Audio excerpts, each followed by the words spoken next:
Assalamualaikum warahmatullahi wabarakatuh. Bertemu lagi dengan saya, dosen kalian, Bapak Bobi Verly, SHMH, dalam mata kuliah Pendidikan Pancasila. Pada hari ini, kita akan melakukan pertemuan kembali untuk materi lanjutan dari Pendidikan Pancasila dan Kewarganegaraan.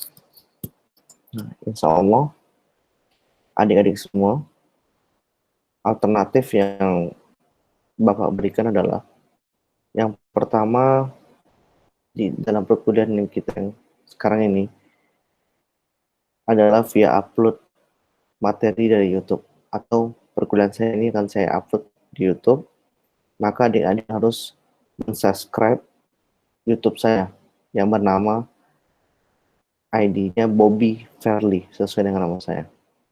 Nah, kemudian aturan yang kedua, itu aturan yang pertama. Aturan yang kedua adalah adik-adik mengikuti perkuliahan melalui tutorial rekaman Google Meet yang saya upload di YouTube ataupun nanti di Google Classroom. Nah, yang jelas langkahnya jangan lupa para mahasiswa-mahasiswi mensubscribe YouTube-nya Bobi Verly. Nah, untuk tidak memperpanjang waktu, kita akan mulai perkuliahan pada pertemuan kita yang lanjutan ini.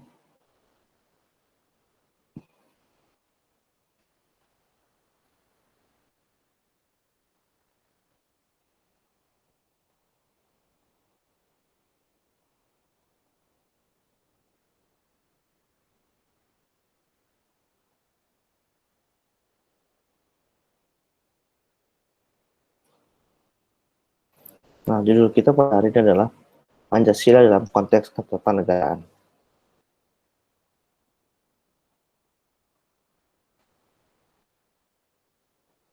Pancasila dalam konteks ketatanegaraan Republik Indonesia. Nah, sebelum kita mulai, ada satu video yang mungkin Anda bisa saksikan. I want you to go on your YouTube channel, and forget about if you don't have a YouTube channel. Go on the search button above and click on history and watch the last 20 videos you have watched on YouTube. And this is what I want you to do. Categorize the videos on which ones of them are educational and which ones are entertainment. If 50% or more of the videos are entertainment, you're not really fully committed to wanting to become wealthy. You're more committed to become entertained. And it's not going to happen. Go look at your search. By the way, you can go on your history also on your Google and look what websites you visit and what you do with your time that you have. You think rich people are special. You think people who are very wealthy became very wealthy because they are just so much more special than you are. It's one of the biggest misconceptions in the world. They became rich because at some point they said, I think I can do something with my life. I'm sick of it. I figured out certain talents of mine. I don't like this thing. My life sucks. I want changes, and they changed. Very simple. You can do that as well. You listen to every single thing your parents tell you to do. My parents raised me. A lot of my discipline comes from my father. I love my mom. I love my dad. I bleed David and Bogosian for the rest of my life. But my parents are not entrepreneurs. And they're not going to be able to convince me how to manage my money, manage my finances. They've never owned a mutual fund. They've never owned a stock. They've never been millionaires. They've never been rich. What can they teach me about becoming successful in my life? By the way, for some of you that are so connected to it, they're like, oh my gosh, that's insulting. It is not insulting. It is not insulting. Your parents love you. Your mom and dad are great. Believe me, everyone's parents are mostly great. They did their best with you. Not everybody has perfect parents, but most people have pretty good parents. They're not going to teach you how to become millionaires, unless if they did. If they did, take their counsel. If they didn't, scratch their philosophies for business. Go learn from somebody that made it. You are way too loyal to every single family tradition that you have. Politically, let me explain. Financially, work ethic, diet, what they eat, what they complain about, what they bitch about, what they talk about. You're so loyal to those traditions. So loyal to them. I'm not talking traditions of prayer. I'm not talking traditions of, getting together and, having dinner and breaking bread and talking. I'm not talking those kinds of traditions. I'm talking about the traditions that have not worked for your family. Traditions of money. When they say, honey, life is not all about money. Hey, babe, I hope you realize you're working a little too hard. What do you want me to do, mom? You want me to work 9 to 5? So I'm broke for the rest of my life? Is that what you want me to do? What happened to you guys? Are you guys doing well financially? You really want me to stress out about money the rest of my life? I'm sorry, I don't want to subscribe to that thinking. That's the traditions. You don't have to fully commit to those traditions. Unfortunately, most people do.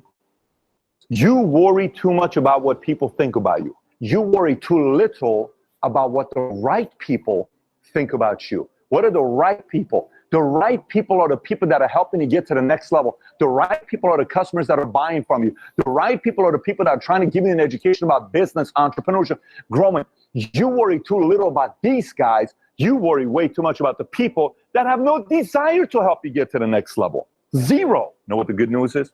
Every one of those things you can change like this. Every one of them. So whatever you wrote down here and you're sitting there saying, man, I suck. I'm never going to be wealthy. I'm never going to be rich. Yeah, you are not going to be rich, but we have certain things in life that were given to all of us. And one of the great things about life is you have a choice. You can change.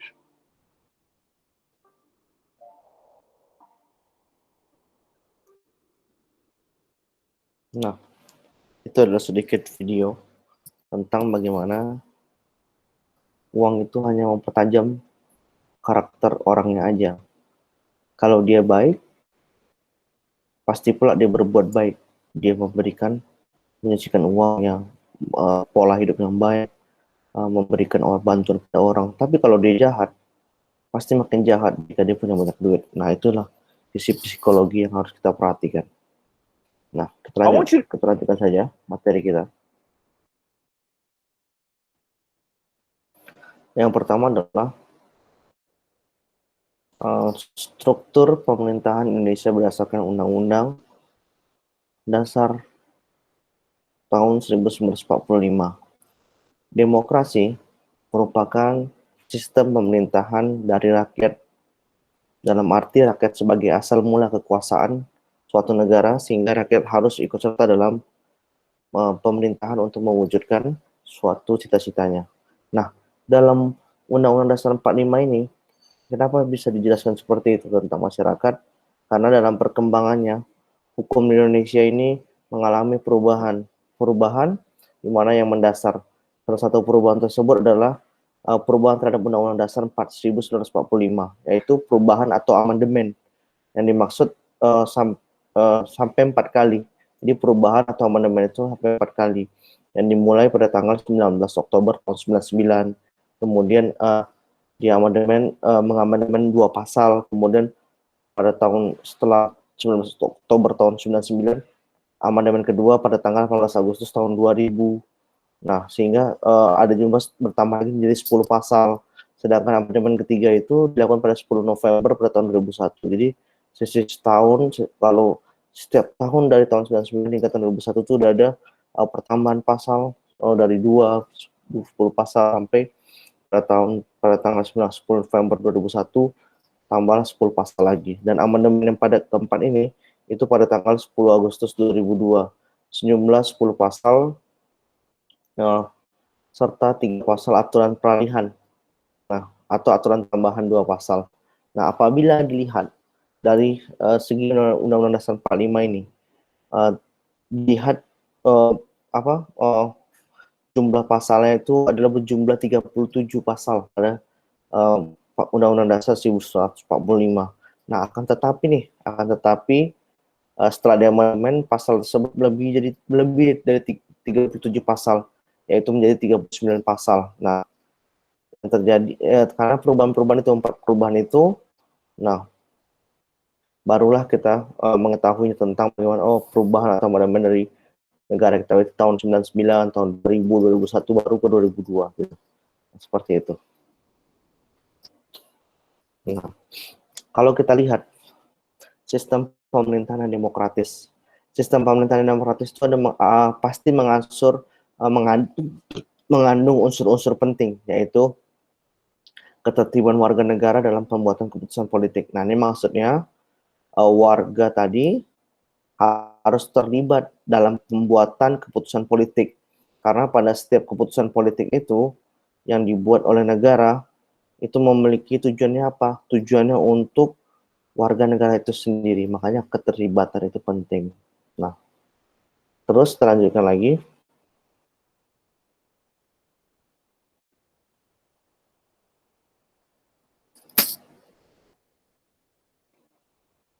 adanya yang kedua tingkat persamaan tertentu di antara warga negara.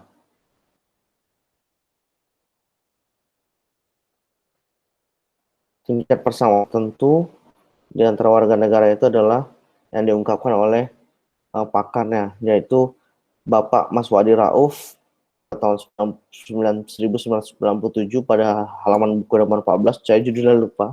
Jadi bahwa di dalam tingkat persamaan antara negara itu tuh di dalam demokrasi itu terdapat dua prinsip utama atau pokok yang seperti yang pertama nih, ketika kita tengok demokrasi itu terdapat prinsip utama dan prinsip pokok atau pokok, yaitu yang pertama bebas atau kebebasan atau persamaan seperti freedom dan equality.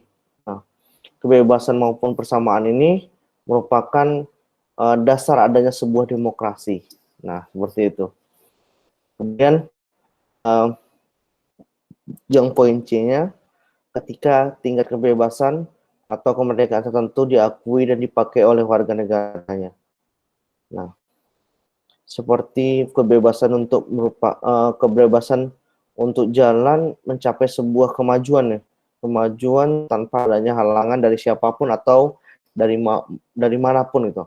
Jadi tidak ada halangan untuk maju dari kebebasannya, tidak seperti zaman penjajahan lah. Jadinya seperti kebebasan untuk mengeluarkan pendapat diantaranya. Terus sebab apa? Sebab demokrasi itu kalau kita lihat sistem ini merupakan sistem politik yang memberikan perlindungan terhadap kebebasan kepada setiap warga negaranya untuk mendukung pemerintah memberikan jaminan atas hal tersebut. Jadi intinya tuh ketika sistem politik yang memberi perlindungan terhadap kebebasan ini kepada setiap warga negaranya, nah itu tuh baru juga untuk mendukung pemerintah. Nah, jadi intinya seperti itu. Kemudian adanya persamaan juga dalam poin kebebasan atau poin nomor B ini, bagaimana kebebasan ini merupakan sesuatu hal lah yang membuat sesuatu menjadi sama baik dari segi status maupun kedudukan seseorang. Nah, seperti itu. Kemudian ketika kita tengok dari kebebasan atau persamaan, freedom dan equality, ternyata tingkat persamaan warga negara itu adanya kedaulatan rakyat atau people's sovereignty. Jadi hakikat dari kedaulatan rakyat ini adalah kebijakan yang dikeluarkan oleh pemerintah itu, yang sehingga kebijakan pemerintah itu seharusnya merupakan kehendak dari rakyat yang ditujukan untuk kepentingan rakyat. Nah, seperti itu. Nah, jadi para penguasa merupakan wakilnya saja gitu. Sementara hakikatnya nih kedaulatan rakyat dalam perwakilan itu, yang poin D itu bagaimana dia bukan merupakan pemilik kekuasaan absolut. Kenapa? Karena tugasnya kedaulatan rakyat itu adalah setiap kebijakan yang dikeluarkan oleh pemerintah itu merupakan kehendak rakyat. Nah, itu seharusnya sistem itu dipahami oleh wakil rakyat. Nah, yang E, suatu sistem pemilihan kekuasaan mayoritas. Nah, selanjutnya, lembaga-lembaga negara, kalau kita lihat lembaga-lembaga negara ini dalam kehidupan kenegaraan lah, dalam kehidupan kenegaraan yang menganut sistem demokrasi, nah selalu menemukan adanya suprastruktur politik dan infrastruktur politik sebagai pendukung tegak demokrasi. Jadi ada suprastruktur, adanya infrastruktur dari sistem yang kenegaraannya yang demokrasi ini. Kenapa begitu? Nanti kita akan ulas. Jadi ada konsep dari Montesquieu, bagaimana para ahli itu Montesquieu itu menjelaskan suprastruktur politik itu tuh meliputi apa? Meliputi lembaga legislatif, meliputi lembaga eksekutif, meliputi lembaga yudikatif di Indonesia. Contohnya apa?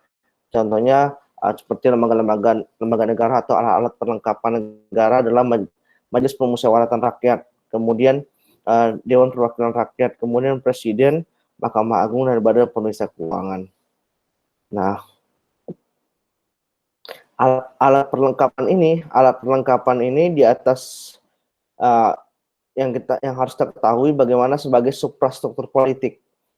Kalau kita nih suprastruktur itu kan ada legislatif, yudikatif, eksekutif. Nah, kalau kita lihat dari itu adalah substruktur politik. Ada pula struktur politik yang harus dipahami bagaimana ada 5 komponen yang harus ditahu, yaitu adanya partai politik. Nah, adanya golongan kepentingan atau interest group. Nah, ini adalah kemudian setelah partai politik, golongan kepentingan, yang ketiga adalah golongan penekan. Golongan penekan itu disebut pressure group. Nah, kemudian yang keempat adalah alat komunikasi politik atau mass media. Kemudian yaitu tokoh-tokoh politik. Nah, itu adalah disebut infrastruktur dari politik tersebut. Nah, seperti itu. Pembagian kekuasaan. Nah, yang harus kita tahu bahwa kekuasaan tertinggi adalah di tangan rakyat dan dilakukan Undang-Undang Dasar sebagaimana yang tercantum dalam Undang-Undang Dasar 1945. Adalah sebagai berikut. Yang pertama, kekuasaan eksekutif, kekuasaan legislatif, kekuasaan yudikatif, dan kekuasaan infektif dan pengawasan. Nah, pada kekuasaan eksekutif kita bisa lihat itu dijelaskan dalam pasal 4 ayat 1 Undang-Undang Dasar 45 bagaimana yang didelegasikan kepada presiden langsung. Kemudian kalau kita lihat kekuasaan legislatif itu adalah contohnya didelegasikan kepada presiden, DPR, dan Dewan Perwakilan Rakyat dan Dewan Perwakilan Daerah. Itu tuh dalam pasal 5 ayat 1, pasal 19 dan pasal 22C Undang-Undang Dasar 45.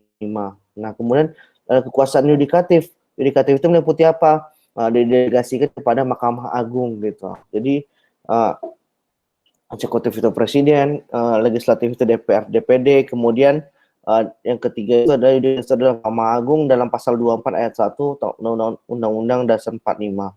Nah, kemudian kekuasaan inspektif dan pengawasan. Nah, di sini ada yang didelegasikan kepada apa? Badan Pemeriksa Keuangan atau BPK, atau disebut Badan Pengawas Keuangan. Kemudian dan Dewan Perwakilan Rakyat juga yaitu diatur dalam pasal 20A ayat 1 Undang-Undang Dasar 1945. Nah, ternyata undang-undang ini mengalami perubahan atau amandemen yang tadi saya jelaskan. Bagaimana hasil amandemen ini tidak ada kekuasaan konsultatif atau konsultatif sebelum perubahan Undang-Undang Dasar 45 ini dipegang oleh Dewan Pertimbangan Agung loh, yang kita harus pahami. Itu Dewan Pertimbangan Agung untuk memutuskan bagaimana sistem pemerintahan negara menurut Undang-Undang Dasar 45, hasil amandemen sebelumnya terhadap hasil yang Undang-Undang 45 sekarang dikenal harus ada yang berhubungan dengan 7 konsep pokok gitu. Nah, 7 konsep pokok itu, tapi tunggu dulu deh. Kita tengok studi komparatifnya. Studi komparatif sistem pemerintahan negara menurut Undang-Undang Dasar 45 itu mengalami perubahan sebagai berikut nih. Yang pertama, Indonesia negara berdasarkan atas hukum atau Rechtsstaat.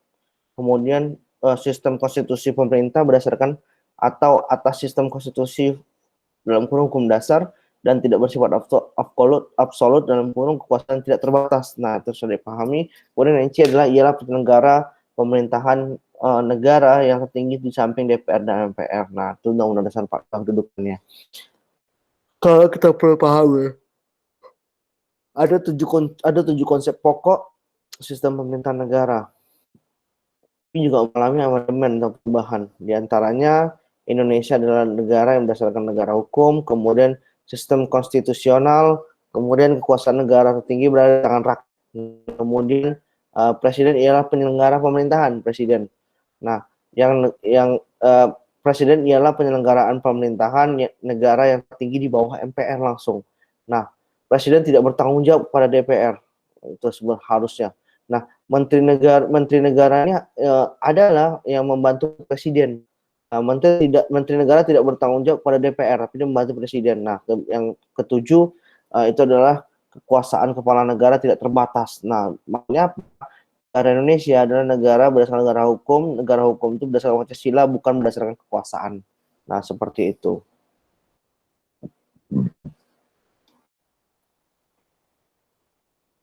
Jadi suatu negara hukum adalah ketika yang pertama pengakuan dan perlindungan dari hak-hak asasi yang mendukung persamaan dalam bidang politik, hukum, sosial, ekonomi, dan budaya, kemudian peradilan yang bebas dari suatu kekuasaan atau kekuatan lain yang tidak memihak kepada rakyat terutama, atau kepada keadilan, dan tidak dia itu memiliki jaminan kepastian hukum gitu. Nah, pemerintah daerah itu diatur dalam pasal 18 Undang-Undang 45 yang pertama pemilu umum. Nah, hasil amandemen tahun 45 itu, Undang-Undang 45 itu pada tahun 2002 itu menjelaskan yang tentang pemilu dilakukan secara langsung. Jadi umum, bebas, rahasia, jujur, dana di setiap 5 tahun sekali. Nah, itu pesta rakyat, disebut pesta rakyat. Nah, kemudian adanya wilayah dan negara gitu. Kemudian wilayah dan negara ini, Negara Kesatuan Republik Indonesia adalah sebuah negara kepulauan yang berciri Nusantara. Nah, dengan wilayah yang berbatas-batas dengan hak-haknya yang ditetapkan oleh undang-undang gitu. Kemudian yang terakhir hak asasi manusia. Hak asasi manusia itu menurut Undang-Undang 45 itu adalah terdapat dalam pembukaan Undang-Undang 45 di alinea utama yang berbunyi kemerdekaan adalah hak segala bangsa. Nah, seperti itu. Nah, ketika kita sudah membahas sedikit bagaimana tentang Pancasila tadi, bagaimana tentang pemilihan umum, bagaimana tentang sisi suatu negara hukum. Nah, kita masuk juga, kita harus memahami sistem ketatanegaraan Republik Indonesia berdasarkan Pancasila dan Undang-Undang 45, sistem konstitusi hukum dasar Republik Indonesia. Nah, selain tersusun dalam hukum nih, selain tersusun dalam hukum dasar yang tertulis, yaitu Undang-Undang Dasar 1945, juga kita harus mengakui hukum dasar yang tidak tertulis. Jadi ada kaidah-kaidah hukum yang ketatanegaraannya terdapat juga pada berbagai peraturan. Contohnya apa? Contohnya peraturan ketatanegaraan itu yang seperti ada MPR, adanya ketetapan MPR kan, habis itu adanya undang-undang, adanya perpu yang dikeluarkan presiden, kemudian dan sebagainya. Jadi intinya hukum dasar tidak tertulis itu adalah konvensi atau kebiasaan lah, atau kebiasaan ketatanegaraan yang dan ini bukan hukum adat, tapi memang hukum dari kebiasaan dari pemerintahan. Nah, seperti itu ketatanegaraan. Nah, terpelihara dalam praktik kemudian penyelenggaraan negaranya, seperti itu.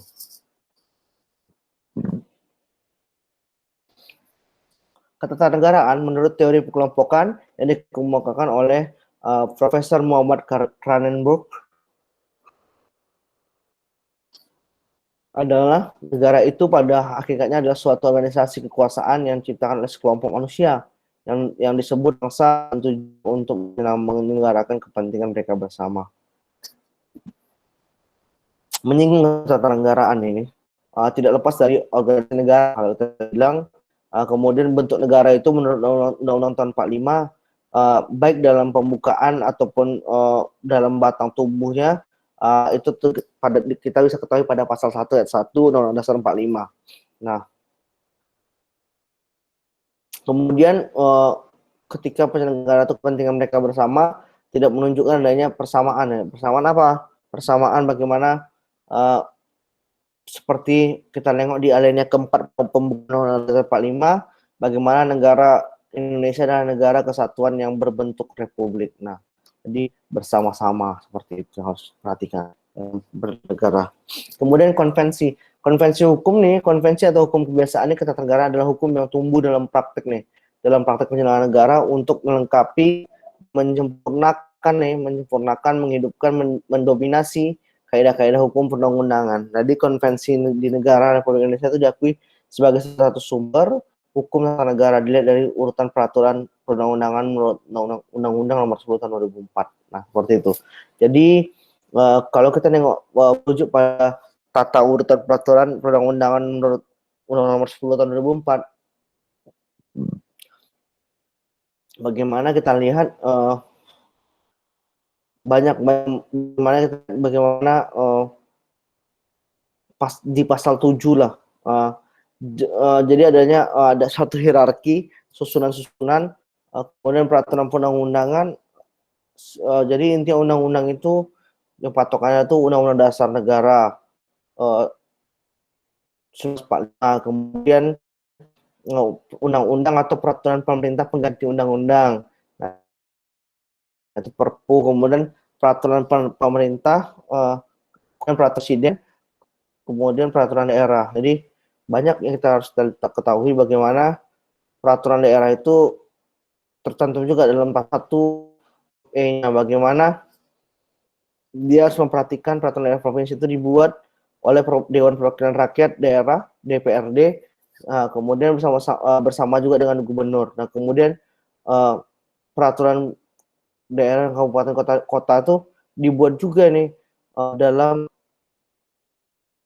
bersama tata kotanya oleh bupati atau wali kotanya gitu. Nah, kemudian peraturan desa juga ada. Tadi kan itu peraturan daerah, sama peraturan desa. Peraturan itu yang setingkat kalau kita lihat. Nah, dibuat oleh badan perwakilan desanya atau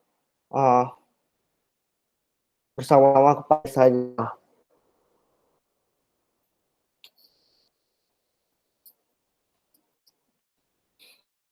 Nah, jadi sifat undang-undang ini harus kita perhatikan. Sifat undang-undang Dasar 45 ini singkat namun supel. Nah, namun harus ingat juga nih kepada dinamika kehidupan masyarakat negara Indonesia, yang perlu diperhatikan adalah yang pertama, pasalnya itu hanya 37 buah, hanya mengatur pokok-pokoknya saja. Nah, kemudian itu pasal 1 nih yang 37 buah ini berisi instruksi kepada penyelenggara negara dan pimpinan pemerintahan itu apa? Untuk menyelenggarakan pemerintahan negara dan kesejahteraan sosial. Nah, itu dalam undang-undang itu kesejahteraan sosial itu sangat diperhatikan gitu. Nah, kemudian aturan pelaksanaan diserahkan kepada tataran hukum yang lebih rendah yakni undang-undang. Nah, kenapa yang lebih mudah cara membuatnya tuh, mengubah dan mencabutnya gitu. Nah, kalau yang paling mudah itu dalam undang-undang itu cara membuatnya, cara mengubah, mencabutnya itu kayak contohnya tuh Omnibus Law kemarin ya kita tengok ya, belum ada tapi udah ada yang disetujui dan ada yang mendukungnya juga gitu. Nah, kemudian semangat dari para penyelenggara negara dan pemerintah dalam praktik pelaksanaannya gitu.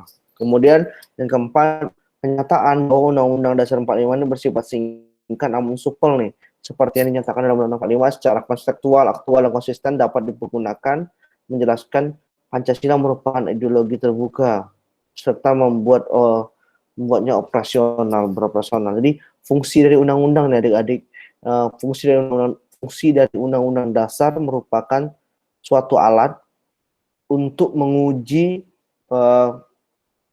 peraturan perundang-undangan. Di bawahnya itu gimana peraturan perundang-undangan dihasilkan itu, apakah bertentangan undang-undang dasar atau juga perlu diperhatikan bagaimana fungsi pengawasan terhadap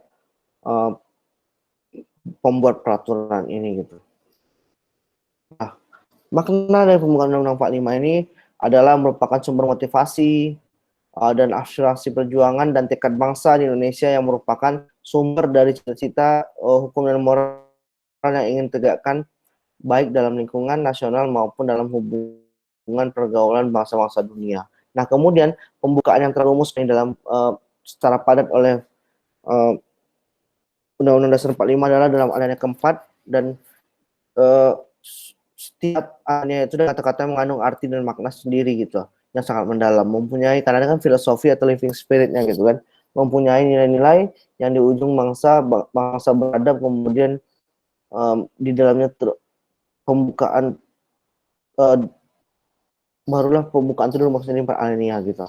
Jadi intinya pokok-pokok pikirannya itu dalam Undang-Undang Dasar 45 atau pembukaannya itu bagaimana alinea pertama itu bunyinya itu seperti bahwa sesungguhnya kemerdekaan itu ialah hak segala bangsa. Dan oleh sebab itu maka penjajahan di atas dunia harus dihapuskan karena tidak sesuai dengan peri kemanusiaan dan keadilan. Nah, jadi maknanya itu adalah yang terkandung ada yang pertama itu adanya keteguhan dan kuatnya pendirian bangsa Indonesia terhadap kemerdekaan melawan penjajah itu adalah bentuk dari makna pembukaan Undang-Undang 45 itu gitu. Kemudian tekad bangsa Indonesia untuk merdeka. Jadi masyarakat Indonesia itu merdeka dan tekadnya untuk tetap berdiri di barisan yang paling depan untuk menantang dan menghapus penjajahan dunia ini. Nah, seperti itu. Nah, kemudian adanya pengungkapan suatu dalil yang objektif, yakni apa? Bahwa penjajahan itu tidak sesuai dengan kemanusiaan dan peri keadilan. Nah, jadi harus ditentang dan dihapuskan yang paling kerasnya seperti itu. Nah, kemudian menegaskan nomor yang selanjutnya bagaimana kepada bangsa pemerintah Indonesia untuk senantiasa berjuang dan melawan setiap harinya tuh kemerdekaan setiap bangsa mempertahankan itu lebih sulit dibandingkan mencapainya gitu. Nah, jadi ada hal yang kedua, dan perjuangan kemerdekaan Indonesia telah sampailah kepada yang berbahagia dan selamat senantiasa menghantarkan Indonesia ke depan pintu gerbang kemerdekaan negara di Indonesia yang bersatu, merdeka, kemudian berdaulat, adil dan makmur seperti itu.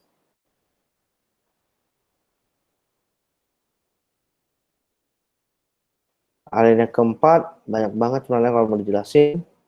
Nah, struktur dari ketatanegaraan terbagi dua, suprastruktur dan infrastruktur politik tadi gitu. Nah, bagaimana suprastruktur meliputi legislatif, yudikatif,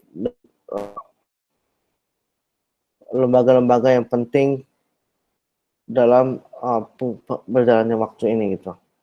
Nah, kemudian suprastruktur politik itu adalah segala sesuatu yang bersangkutan dengan apa yang disebut dengan alat-alat perlengkapan negara, termasuk segala dalam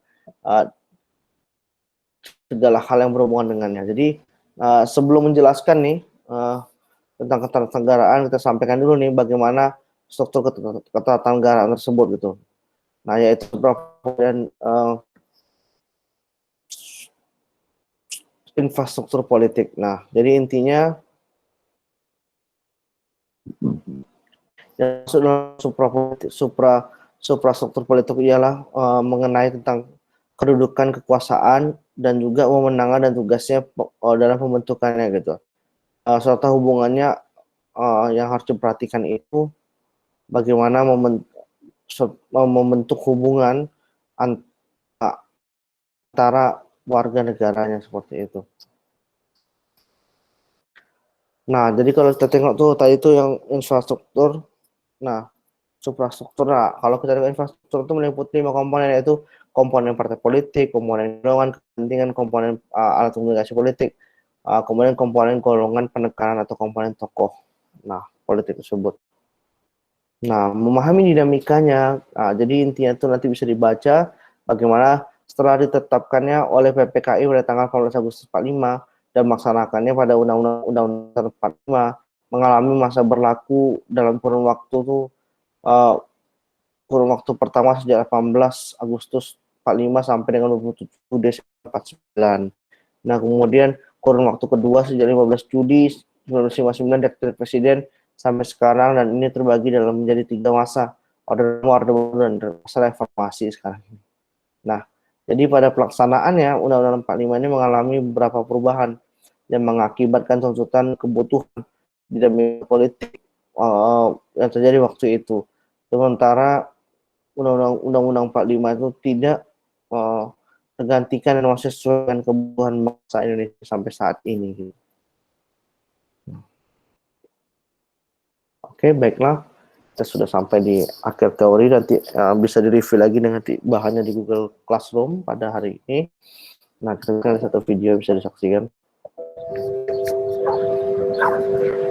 A few years ago, I learned a very important lesson. Of all places, in the back of a Los Angeles Uber. We were driving in the right lane when all of a sudden, this gray SUV jumps out of its parking space and in front of us. The driver of the other car, the jerk who almost caused a big accident, had the nerve to get out of his car and start yelling at us. And you know what? My Uber driver just smiled and waved at the guy. And I mean, he was actually friendly. So I asked him, "Why did you do that? That guy almost ruined your car and he could have sent us to the hospital." And that is when my Uber driver told me about what I now call the law of garbage trucks. See, he said, most people are like garbage trucks.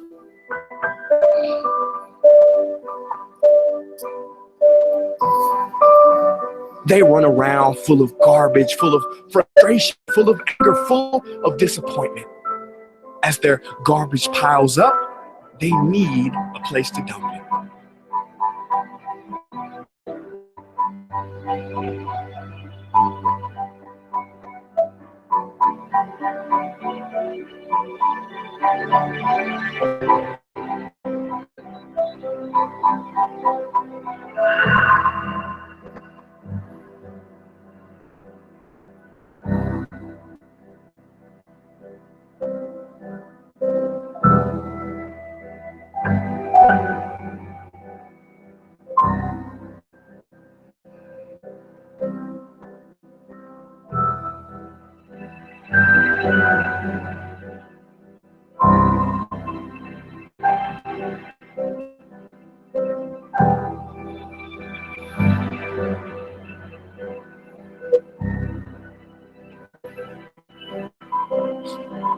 Wow.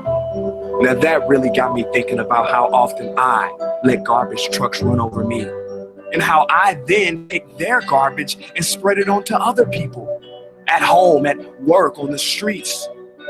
It was that day that I resolved I'm not gonna do this anymore.